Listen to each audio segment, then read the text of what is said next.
বিভাজন করা চলবে না।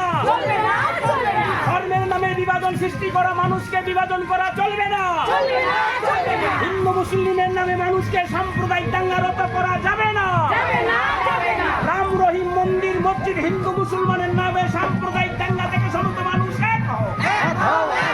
রাম রহিম মন্দির মসজিদ হিন্দু মুসলমানের নামে সাম্প্রদায়িক দাঙ্গা থেকে সমস্ত মানুষ এক হও।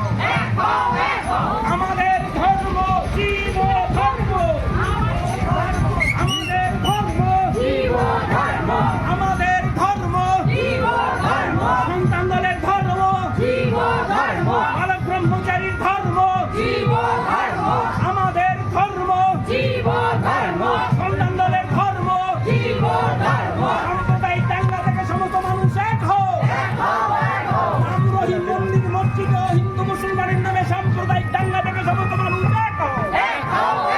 মন্দির মসজিদের নামে বিভেদ সৃষ্টিকারীদের সমস্ত মানুষ এক হও। মন্দির মসজিদের নামে বিভেদ সৃষ্টিকারীদের বিরুদ্ধে সমস্ত মানুষ এক হও। সন্তানদের মুক্ত, বালক ব্রহ্মচারীর মুক্ত, মন্দির মসজিদ সাম্প্রদায়িক দাঙ্গা থেকে সমস্ত মানুষ এক হও।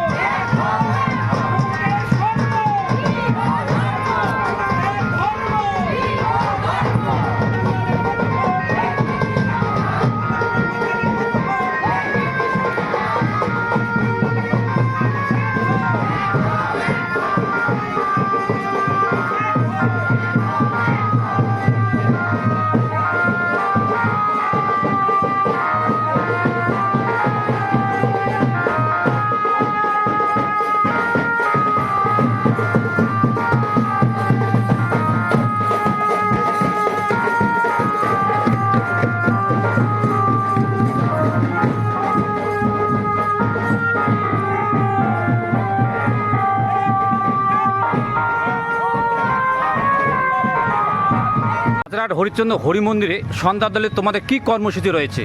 জন্মসিদ্ধ ঠাকুর শ্রী শ্রী বালক ব্রহ্মচারী মহারাজের প্রতিষ্ঠিত হাজরারহাট সন্তান দল জেলা কমিটির ব্যবস্থাপনায় উদ্যোগে সন্তান দল উত্তরবঙ্গ কমিটির সহযোগিতায় গত 1 এবং 2রা জানুয়ারি হাজরাট হরিশ্চন্দ্র হরি মন্দিরের মাঠে পরম পিতার দেওয়া বিশ্বের সর্বশ্রেষ্ঠ আত্মিক দূষণ রোধের হাতিয়ার রামনাম মহানাম 2 দিন ব্যাপী মহানাম সংকীর্তন অনুষ্ঠিত হলো।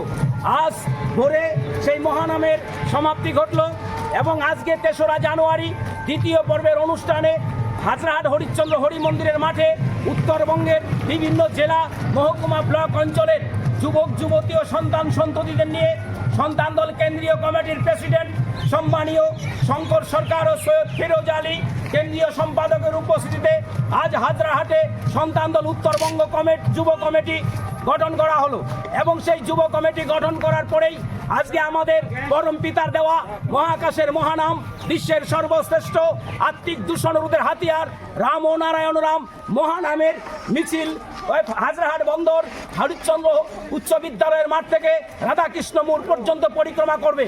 তারপরেই মন্দিরের মাঠে এই মিছিল প্রবেশ করবার সাথে সাথে আমাদের উত্তরবঙ্গের ভাই বোনদের উদ্দেশ্যে যুব কমিটির উদ্দেশ্যে মাননীয় প্রেসিডেন্ট এবং মাননীয় যুগ্ম সম্পাদক আমাদের সামনে মূল্যবান বক্তব্য তুলে ধরবেন। সেই সম্পর্কে আজকে হাজরাহাট সন্তান দলের পক্ষ থেকে এই কর্মসূচি গ্রহণ করা হয়েছে।